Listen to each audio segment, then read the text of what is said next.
پچھلے جمعے علم اور علماء کے حوالے سے کچھ گفتگو ہماری چل رہی تھی۔ ارشاد باری تعالیٰ ہے، قل اے نبی صلی اللہ علیہ وسلم تم فرماؤ، هل يستوي الذين يعلمون والذين لا يعلمون، کیا جاننے والے اور نہ جاننے والے برابر ہو سکتے ہیں؟ یعنی جاننے والے اور نہ جاننے والے برابر نہیں ہو سکتے۔ اور کثیر احادیث مبارکہ نبی پاک صلی اللہ علیہ وسلم نے ارشاد فرمایا جن کا مفہوم یہ ہے اور جس سے یہ پتہ چلتا ہے کہ علم حاصل کرنا یہ بذات خود ایک بہت بڑی عبادت ہے۔ علم حاصل کرنے کے بعد عمل کرنا بھی ایک بہت بڑی سعادت کی بات ہے، اور بذات خود علم حاصل کرنا بھی ایک بہت بڑا نیک عمل ہے۔ بلکہ رسول اللہ صلی اللہ علیہ وسلم نے ارشاد فرمایا، من یرد اللہ خیرا یفقہہ فی الدین، انما انا قاسم واللہ یعطی، کہ اللہ تبارک و تعالی جب کسی بندے سے بھلائی کا ارادہ فرماتا ہے تو اسے دین کی سمجھ بوجھ عطا فرما دیتا ہے، اور ارشاد فرمایا کہ اللہ مجھے عطا فرماتا ہے اور میں تقسیم کرتا ہوں۔ تو اس حدیث پاک کی روشنی میں ہم اگر غور کریں کہ اگر ہمیں دین کا لگاؤ، دین کی سمجھ بوجھ اور دین کا علم سیکھنے کی سعادت ملنا شروع ہو گئی ہے، اور دین کا علم حاصل کرنے کا شوق اور شغف ہمارے دل میں پیدا ہو گیا ہے، اور یہ جستجو ہمارے اندر جاگ اٹھی ہے کہ ہم دین کا علم حاصل کریں، ضروریات دین کے بارے میں معلومات حاصل کریں، تو یہ ایک بڑی خوشائن بات ہے کہ رسول اللہ صلی اللہ علیہ وسلم کے مبارک فرمان کی روشنی میں گویا کہ اللہ تبارک و تعالی ہم سے بھلائی کا ارادہ فرما چکا ہے۔ اس لیے فرمایا، من یرد اللہ خیرا، جب اللہ کسی سے بھلائی کا ارادہ فرماتا ہے، یفقہہ فی الدین، اسے دین کا تفقہ اور دین کی سمجھ بوجھ عطا فرما دیتا ہے۔ اور جیسا کہ پچھلے جمعے ہم عرض کر رہے تھے، حضرت سیدنا آدم علی نبینا وعلیہ الصلوۃ والسلام کو جب اللہ تبارک و تعالی نے تخلیق فرمایا، پھر سب فرشتوں کو حکم دیا کہ ان کو سجدہ کریں، سب نے سجدہ کیا، فسجدوا، سب نے سجدہ کیا الا ابلیس، سوائے ابلیس کے، ابا، وہ اکڑ گیا، واستکبر، اور اس نے تکبر کیا، وکان من الکافرین، اور کافروں میں سے ہو گیا۔ یہاں پر رک کر ایک بات عرض کرنا چاہوں گا کہ ابلیس، شیطان، یہ حقیقت میں فرشتہ نہیں تھا، یہ جن تھا، کیونکہ جن آگ سے پیدا کیا گیا ہے، اور فرشتے جو ہے یہ نورانی مخلوق ہیں۔ اور جیسا کہ قرآن پاک کے اندر اس نے اس کی ریزن آگے سے جواب دیا نا شیطان نے کہ میں نے کیوں سجدہ نہیں کیا، کہا انا خیر من، میں اس سے بہتر ہوں۔ کیوں؟ اس نے کہا خلقتنی من نار وخلقتہ من طین، تو نے مجھے آگ سے اور اسے مٹی سے پیدا کیا ہے۔ تو اس نے کہا کہ یہ چونکہ مٹی سے بنایا گیا ہے اور میں آگ سے بنایا گیا ہوں، اور آگ مٹی سے بہتر ہے، لہذا میں اس کے آگے سجدہ ریز نہیں ہوں گا۔ تو ابا واستکبر، اب وہ اکڑ گیا اور اس نے تکبر کیا۔ نہیں، جب کہا نا انا خیر من، میں اس سے بہتر ہوں، تو یہ تکبر، غرور، یعنی اس نے اپنے آپ کو بڑا، اور معاذ اللہ حضرت سیدنا آدم صفی اللہ علی نبینا وعلیہ الصلوۃ والسلام کو اپنے سے حقیر تصور کیا۔ جب اللہ تبارک و تعالی نے زمین کو پیدا فرمایا تو بہت سارے جنات پہلے زمین میں بھیجے، لیکن دنیا میں آ کر انہوں نے خون ریزیاں کی، فسادات پھیلائے، پھر اللہ تبارک و تعالی نے ان کا قلع کما کرنے کے لیے فرشتوں کی فوجیں زمین پر روانہ کی۔ انہوں نے جنات کو ختم کیا، اور کچھ جنات بچ کر ادھر ادھر سے بھاگ کر پہاڑوں اور جنگلات کے اندر جا کر چھپ گئے، اور یہ آج جو جن جتنے بھی ہیں یہ انہی کی نسلوں میں آگے چلتے آ رہے ہیں۔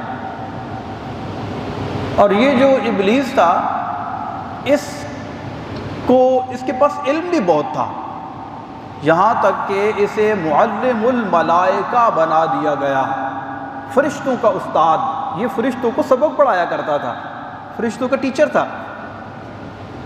بلکہ روایات میں آتا ہے کہ اتنا قابل تھا کہ جب یہ نور کے جھولے کے اوپر بیٹھ کر ایک مرتبہ وہ جھولا ایسے جھولتا تو 70,000 فرشتوں کو سبق پڑھا دیا کرتا تھا۔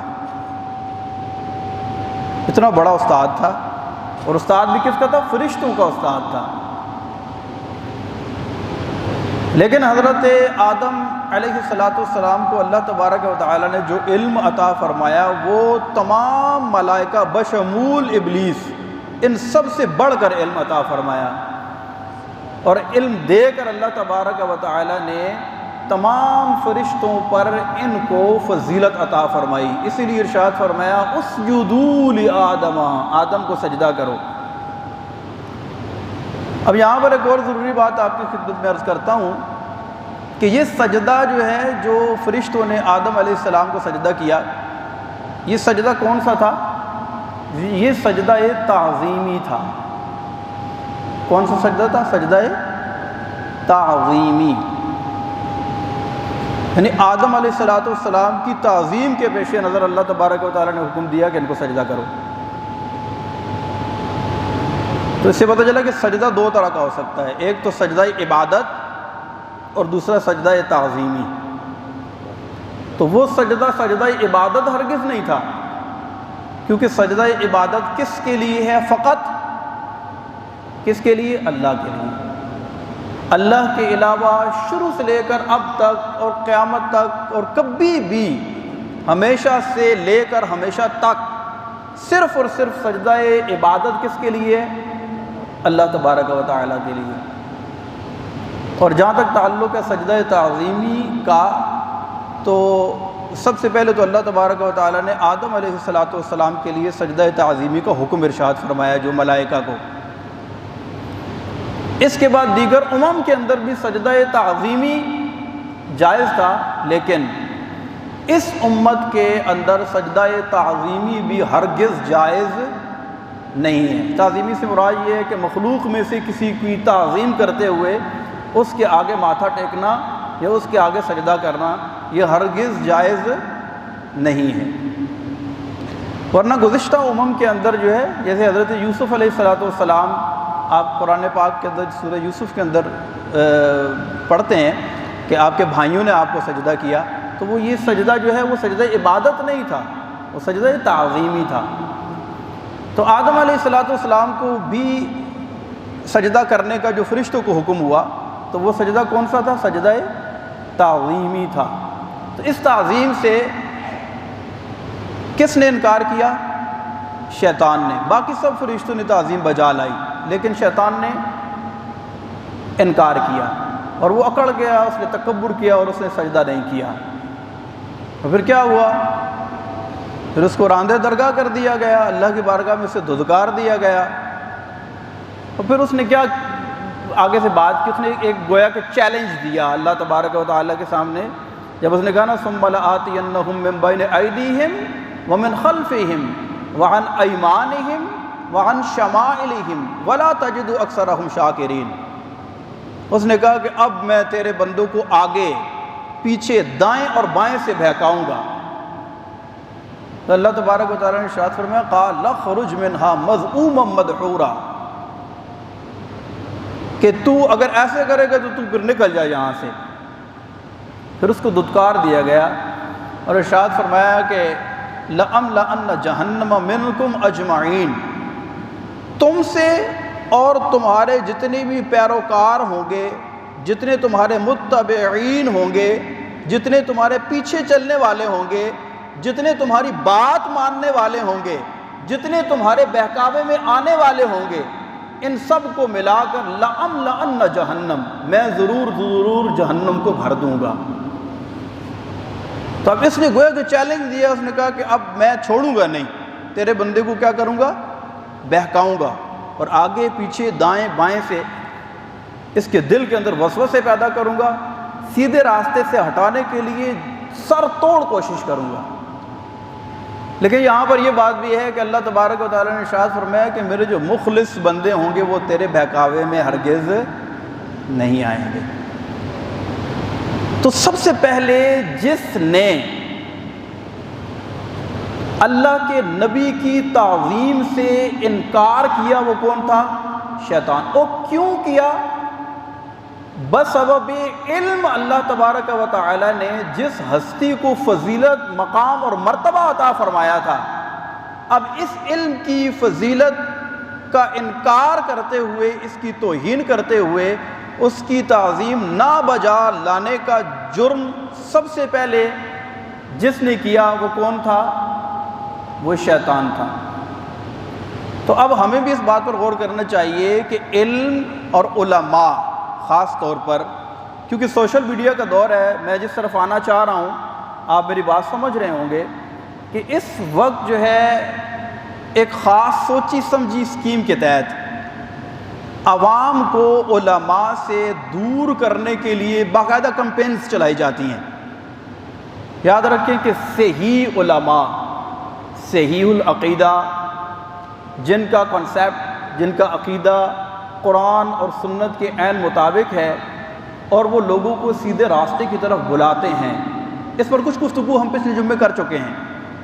ایسے صحیح علماء کی توہین کرنا، سوشل میڈیا کے اوپر ان کے خلاف کمپین چلانا، ان کے خلاف پروپیگنڈا کرنا، ان کو معاذ اللہ ذلیل کرنے کی کوشش کرنا، یہ انتہائی مذموم ترین عمل ہے۔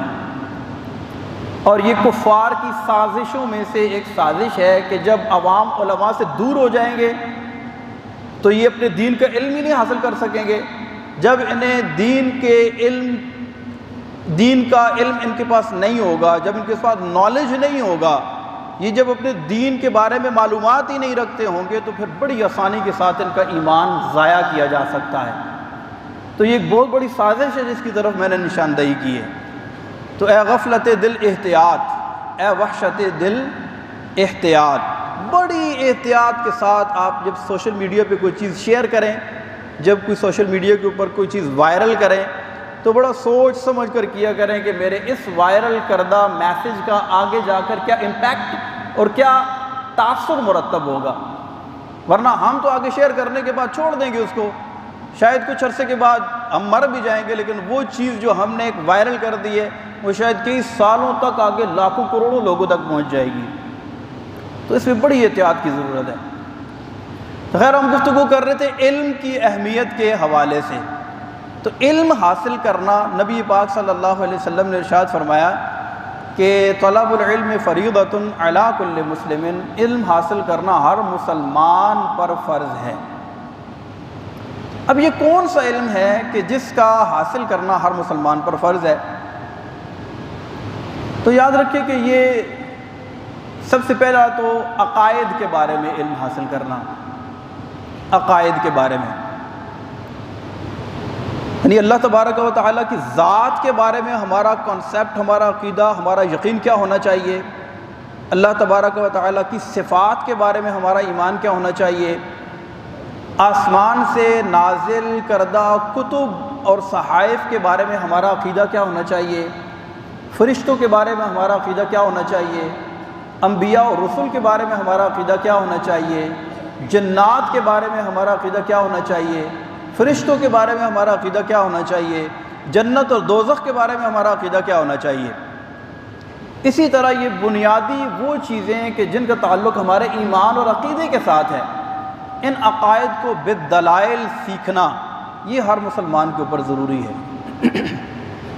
میں ہلکا سا ٹچ دیتے ہوئے آگے جاؤں گا کیونکہ یہ بہت تفصیل طلب یہ موضوع ہے، بہت تفصیل طلب، کون کون سے علوم فرض ہیں، اب اس کو بالاستیاب یا بالتفصیل اس کو بیان کرنے کے لیے بہت زیادہ وقت چاہیے، تو شاید ہمارا ہر جمعہ ہی کئی سالوں تک اسی موضوع پر چلتا رہے، لیکن میں بہت اختصار کے ساتھ جو ہے اس کو آپ کو ذرا لے کے جاؤں گا تاکہ ہمیں پتہ چلے کہ کون کون سے علوم ایسے ہیں کہ بینگ اے مسلم ان علوم کا سیکھنا ہمارے اوپر فرض ہے، ضروری ہے۔ فرض کیسے کہتے ہیں؟ فرض کا مطلب یہ ہے کہ ہم اگر اس کو بجا نہیں لائیں گے تو گناہگار ہوں گے، اور یہ جہالت اللہ کی بارگاہ میں کل بطور عذر ہم پیش نہیں کر سکتے کہ مجھے پتہ نہیں تھا، یہ کام میں نے کیوں کیا؟ اس وجہ سے کہ مجھے پتہ نہیں تھا۔ تو اس وجہ سے ہر مسلمان پر فرض ہے کہ وہ عقائد کا علم سیکھے، اس کے بعد جو ہے وہ علم ہے جس کا تعلق ہمارے اعمال کے ساتھ ہے۔ اب یہ اعمال جو ہے یہ معاملات بھی ہو سکتے ہیں اور عبادات بھی ہو سکتے ہیں۔ معاملات جیسے کہ ہم خرید و فروخت کا علم ہو گیا اور لوگوں سے جو بھی ہمارے معاملات ہوتے ہیں، اور عبادات جیسے نماز ہو گیا، روزہ ہو گیا، حج ہو گیا، زکوٰۃ وغیرہ۔ تو عبادات اور معاملات کا علم یعنی جن کا تعلق ہمارے عمل کے ساتھ ہے۔ اور تیسرا علم جو ہم پر سیکھنا فرض ہے وہ گناہوں کی معرفت کا علم ہے۔ یعنی گناہ کیسے کہتے ہیں، کون سا گناہ کس نوعیت کا ہے، کیونکہ جب کسی بندے کو پتہ ہی نہیں ہوگا کہ یہ کام گناہ کا ہے کہ اس کے کرنے میں اسے تردد نہیں ہوگا، اسے پتہ ہی نہیں ہے یہ کام گناہ کا ہے۔ تو اسی لیے ہر مسلمان پر ضروری ہے کہ وہ گناہوں کی معرفت یعنی گناہوں کی پہچان بھی حاصل کرے، اور اسے پتہ ہو کہ یہ کام جو ہے یہ مجھے منع کیا گیا ہے، لہذا میں نے اس کی طرف نہیں جانا ہے۔ تو یہ بڑے اختصار کے ساتھ پہلا علم تو عقائد کا علم ہے بالدلائل۔ جیسے اس کی مثال میں آپ کو عرض کرتا ہوں، یہ انشاءاللہ اور زیادہ واضح ہو جائے گا۔ ہمارا سب سے بنیادی ترین عقیدہ جو ہے یا بنیادی ترین عقائد میں سے ایک عقیدہ یہ ہے کہ اللہ ایک ہے، اس کے سوا کوئی معبود نہیں ہے، وہ قدیم ہے یعنی ازلی ہے۔ قدیم اور ازلی کا مطلب یہ ہمیشہ سے ہے، اور وہ ابدی ہے یعنی ہمیشہ رہے گا۔ اللہ تبارک و تعالیٰ کی ذات و صفات، جس طرح اس کی ذات قدیم ہے اسی طرح اس کی صفات بھی قدیم ہے، جس طرح اس کی ذات ازلی ہے اسی طرح اس کی صفات بھی ازلی ہے، جس طرح اس کی ذات ابدی ہے اسی طرح اس کی صفات بھی ازلی ہیں، ابدی ہیں۔ تو یہ بنیادی عقائد میں سے ہے کہ اللہ کے سوا کوئی معبود نہیں ہے۔ اب یہ ہر مسلمان کو اس کی کچھ نہ کچھ دلائل بھی آنے چاہیے، جیسے اللہ ایک ہے، قل هو اللہ احد، اللہ بے نیاز ہے، نہ وہ کسی کا باپ ہے نہ کسی کا بیٹا ہے، اور کوئی اس کا ہمسر یا ہم پلہ نہیں ہے۔ اب جب اسے یہ پتہ ہوگا کہ اللہ ایک ہے اور وہ قدیم ہے اور اللہ تبارک و تعالی ہر عیب سے پاک ہے، یہ بھی بنیادی عقائد میں سے ایک عقیدہ ہے ہمارا، اللہ ہر عیب سے پاک ہے۔ اب جب ہم سب جانتے ہیں کہ اللہ ہر عیب سے پاک ہے، ہمارا عقیدہ ہے، اور یہ انتہائی سمپل سی بات ہے کہ اللہ ہر عیب سے پاک ہے، تو یہاں پر رک کر میں آپ کی توجہ دلانا چاہوں گا کہ اب اس عقیدے کے خلاف اگر کوئی بات کرے گا یا اس عقیدے کے خلاف اگر وہ دل میں کوئی بات بٹھائے گا تو اب اس کا ایمان برقرار نہیں رہے گا، وہ دائرہ اسلام سے خارج ہو جائے گا۔ جیسے خدا نخواستہ اگر کسی عیب کی نسبت کوئی بندہ اللہ تبارک و تعالیٰ کی طرف کسی عیب کی نسبت کرتا ہے تو اب وہ مسلمان نہیں رہے گا۔ اچھا آپ مجھے بتائیں کہ جہالت یہ عیب ہے اور علم نور ہے، علم یہ صفت ہے اللہ تبارک و تعالیٰ کی صفات میں سے کہ وہ علام الغیوب ہے، وہ علیم بذات الصدور ہے۔ اگر کوئی یہ کہے کہ اللہ کو یہ بات نہیں پتہ تو اس نے جہالت کی نسبت اللہ کی طرف کی ایسا بندہ دائرہ اسلام سے خارج ہو جائے گا۔ یہ کوئی ایسا مشکل فتویٰ نہیں ہے کہ جس پر ہم بڑا غور کریں کہ یہ کتنی مشکل بات ہو رہی ہے، یہ بڑی آسان سی بات آپ کو بتا رہا ہوں کہ جہالت ایک عیب ہے، اور اگر کوئی اللہ کی طرف کسی جہالت کی نسبت کرے تو اب وہ بندہ دائرہ اسلام سے خارج ہو جائے گا، کیونکہ مسلمان کا عقیدہ یہ نہیں ہے۔ مسلمان کا عقیدہ تو یہ ہے کہ اللہ تبارک و تعالی دلوں پر سے گزرنے والے خطرات سے بھی واقف ہے۔ ہم نے جو سوچا اللہ اسے بھی جانتا ہے، ہم جو سوچ رہے ہیں اللہ اسے بھی جانتا ہے، اور جو ہم سوچیں گے اللہ اسے بھی جانتا ہے، ہم نے جو کیا اللہ اسے بھی جانتا ہے، ہم جو کر رہے ہیں اللہ اسے بھی جانتا ہے، اور جو ہم کریں گے اللہ اسے بھی جانتا ہے، ہماری جو نیت تھی اللہ اسے بھی جانتا ہے، ہماری جو نیت ہے اللہ اسے بھی جانتا ہے، اور جو ہم نیت کریں گے اللہ اسے بھی جانتا ہے۔ یہ ہمارا عقیدہ تو یہ ہے نا۔ لیکن اگر خدا نخواستہ کسی جہالت کی نسبت اللہ کی، ایک مثال دے رہا ہوں، اللہ کی طرف کوئی کرتا ہے تو وہ پھر اب اس کا یہ عقیدہ توحید جس میں یہ بنیادی چیز ہے کہ اللہ ہر عیب سے پاک ہے، اس میں خلل واقع ہو جائے گا۔ اب اس کی ایک مثال آپ کو میں دیتا ہوں چونکہ یہ جو اب جس دور میں میں اور آپ سانس لے رہے ہیں اور جس دور کے اندر میں اور آپ جی رہے ہیں، یہ ایک بڑا عجیب و غریب سا دور ہے۔ آج سے 25 سال پہلے اس طرح کی سچویشن نہیں تھی۔ اب جو ہے ایک عجیب و غریب ایک صورتحال ہے، یعنی یوں سمجھیں کہ ہر بندے کے ہاتھ میں پوری دنیا موجود ہے۔ اب وہ جو چاہتا ہے کرتا ہے، جو چاہتا ہے دیکھتا ہے، اور جو اس کے من میں آتا ہے اس کو آگے فارورڈ کرتا ہے، اور یہ ایک بہت ہی عجیب و غریب سا ماحول ہے۔ یعنی شاید ہم 30 سال پہلے، 20 سال پہلے، 15 سال پہلے یہ سوچ بھی نہیں سکتے تھے کہ اس طرح کا بھی دور ہماری زندگی میں آئے گا۔ تو اس کی ایک مثال آپ کو پیش کرتا ہوں۔ جیسے یہاں انڈین فلموں کے گانے ہوتے ہیں اور ڈائلاگز ہوتے ہیں، موویز جو لوگ دیکھتے ہیں یا انگلش موویز جو دیکھتے ہیں یا کامیڈین موویز یا ڈراماز جو لوگ دیکھتے ہیں، کیونکہ ان میں سے زیادہ تر جو لوگ ہوتے ہیں وہ غیر مسلم ہوتے ہیں، اور اگر مسلمان بھی ہوں تو ان کے پاس اتنا علم ہو کہ یہ بات ہم نے کرنی ہے اور یہ نہیں کرنی، یہ بہت مشکل بات ہے۔ تو انڈین گانوں کے اندر اور موویز کے اندر جو ڈائلاگز بولے جاتے ہیں، اس میں بہت سارے الفاظ کفریات پر مبنی ہوتے ہیں جو ہمارے بنیادی اسلامی عقائد کے بالکل اگینسٹ ہوتے ہیں، اور ہم اسے دیکھ بھی رہے ہوتے ہیں، دیکھ کے ہنس بھی رہے ہوتے ہیں، اور کئی دفعہ اس طرح ہوتا ہے کہ ہمارے نوجوان وہ ڈائلاگز جو ہے اس کو کاپی بھی کر رہے ہوتے ہیں، وہ گانے جو کفریات پر مبنی ہوتے ہیں ان کو گنگنا رہے ہوتے ہیں۔ جیسے اس کی مثال میں آپ کو نقل کفر نہ باشد، تاکہ یہ چیز آپ کو سمجھ میں آ جائے۔ جیسے اگر کسی نے کہا کہ حسینوں کو آتے ہیں کیا کیا بہانے، خدا بھی نہ جانے تو ہم کیسے جانیں۔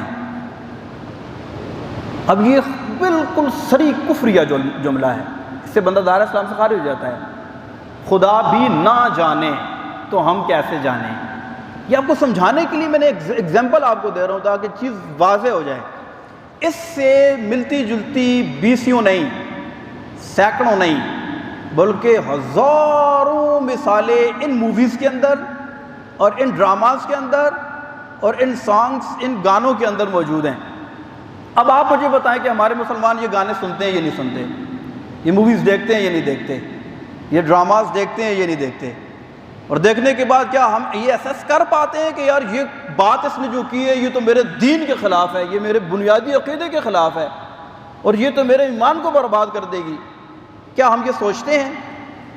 یاد رکھیں کہ ایک مسلمان کے پاس اس کا سب سے قیمتی ترین سرمایہ، سب سے قیمتی ترین سرمایہ کیا ہے؟ اس کا ایمان ہے۔ اگر ایمان نہیں ہے تو پھر ہمارے پیسے سے زیادہ، ہمارے عہدے سے زیادہ، ہماری شخصیت سے زیادہ، ہماری جان سے زیادہ، ہماری ہر چیز سے زیادہ اہم چیز کیا ہے؟ ایمان۔ یہ اگر لے کے قبر میں جائیں گے تو چھٹکارا ہوگا بھائی، اگر اس کو دنیا کے اندر ضائع کر کے چلے گئے تو پھر کچھ بھی ہاتھ نہیں آئے گا، کیونکہ دنیا تو بہت مختصر ہے، چند سالہ زندگی یہ گزر جائے گی، مرنے کے بعد نہ ختم ہونے والا سلسلہ شروع ہونے والا ہے، اور وہ ڈیپینڈ کرتا ہے ہمارے ایمان کے اوپر۔ اگر یہ ایمان ہم لے کے قبر میں گئے تو پھر تو سبحان اللہ، اور خدا نہ خواستہ کسی جہالت کی بنیاد پر یا کسی غفلت کی وجہ سے ہم اپنا ایمان ضائع کر کے کھیل کود میں اس کو ایسے ہی برباد کر کے چلے گئے تو یاد رکھیں کہ قبر میں جانے کے بعد شدت کے ساتھ پچھتاوا ہوگا کہ میں نے تو ساری زندگی ایک دھوکے میں رہ کر گزار کے فضول میں آ گیا ہوں۔ تو اب چونکہ سانسیں چل رہی ہیں اور اللہ تبارک و تعالیٰ کی طرف سے دیا گیا سب سے بڑا انعام اور سب سے بڑی دولت ایمان ہمارے پاس موجود ہے، اس ایمان کی حفاظت کریں۔ ہمارے یہاں کسی کے پاس اگر پیسے ہوں نا، وہ کتنا سنبھال کر رکھتا ہے۔ اگر کسی بندے کی جیب میں اگر مثال کے طور پر 50,000 روپیہ ہے، یا مثال کے طور پر 10 لاکھ کا چیک ہے اس کی جیب میں، تو وہ جب جائے گا نا تو اس کا دھیان جیب میں رہے گا، یار یہ 10 لاکھ کا چیک ہے، گر نہ جائے کہیں۔ یا گاڑی میں اگر مثال کے طور پر کسی پر لاکھ روپے ہی اگر پڑا ہوا ہے نا، تو ویسے بھی گاڑی لاک کرتا ہے لیکن ذرا اہتمام سے کرے گا، یار پیسے بھی پڑے ہوئے ہیں، کوئی نکال کے لے نہ جائے۔ جیب میں اگر موبائل ہے نا، رش والی جگہ پہ جائیں گے، آج کل تو خدا نہ خواستہ ہی جنازوں کے اندر بھی لوگ موبائل نکال لیتے ہیں، ایسی صورتحال ہے۔ مجھے ایک بندے نے آ کر کہا کہ مفتی صاحب ایسے کریں، یہ جنازہ ہے تو اعلان کر دیں کہ لوگ اپنے پاکٹ کی حفاظت کریں، کہ ایک جگہ پر جنازہ تھا، وہاں لوگوں کے موبائل نکال لیے۔ یہ ایسی صورتحال ہے، اللہ ہمیں عافیت عطا فرمائے۔ تو رش والی جگہ پر جائیں گے، موبائل سائڈ پاکٹ پہ ہے تو اس کو چیک کریں گے، یار میرا موبائل گم نہ ہو جائے، کوئی نکال نہ لے، گر نہ جائے۔ یعنی چند ٹکوں کی چیز، اس کی حفاظت کے لیے ہم کتنی فکر کرتے ہیں، یار ضائع نہ ہو جائے، گر گیا تو کیا کریں گے، گم ہو گیا تو کیا کریں گے۔ لیکن وہ ایمان جو سب سے قیمتی ترین ہمارے پاس موجود ہے، اور اللہ تبارک و تعالی نے محض اپنے فضل و کرم سے ہمیں عطا فرمایا ہے، اور چونکہ یہ مفت میں ملا ہے تو ہمیں اس کی قدر نہیں ہے۔ ہم جو چاہتے ہیں سنتے رہتے ہیں، جو دل کرتا ہے منہ میں آتا ہے ہم بول دیتے ہیں۔ بعض اوقات ایسا بھی ہوتا ہے کہ کوئی فکرہ بندے کی زبان سے نکل جاتا ہے اور جہالت کی بنا پر اسے پتہ نہیں ہوتا، اور اگر اسے پتہ ہے اور وہ بالکل اس کے بنیادی عقیدے کے بالکل خلاف ہے اور اس پر جزم سے حاصل ہو گیا، اس پر اس نے یقین کر لیا، تو اب اس کو دائرہ اسلام سے خارج ہوگا، اس کا ایمان برباد ہو جائے گا۔ یہ بڑی اہم فکر ہے جو میں آپ کو دینے کی کوشش کر رہا ہوں۔ تو ہمیں چاہیے کہ ہم بہت احتیاط کریں، اپنے ایمان کی حفاظت کریں، اور جب بھی کوئی ایسی بات ہو تو اس پر غور کریں کہ یار کہیں ایسا تو نہیں ہے میرے ایمان اور عقیدے کے خلاف ہو۔ خیر ہمارا ٹائم ختم ہو گیا ہے، میں انشاءاللہ وقتاً فوقتاً اس پر انشاءاللہ فرض علوم پر ہم گفتگو کرتے رہیں گے۔ آگے میں نے عرض کیا کہ بہت زیادہ اس کے اندر ڈیٹیل ہے، تو عقائد، پھر اعمال، پھر نماز، پھر اس کی بنیادی بہت ساری بیسکس ہیں جو ہم نے سیکھنی ہیں۔ تو انشاءاللہ میں کوشش کروں گا کہ زیادہ سے زیادہ جو ہے اس کو تفصیل کے ساتھ بیان کریں۔ اللہ تبارک و تعالی ہم سب کی ایمان کی حفاظت فرمائیں۔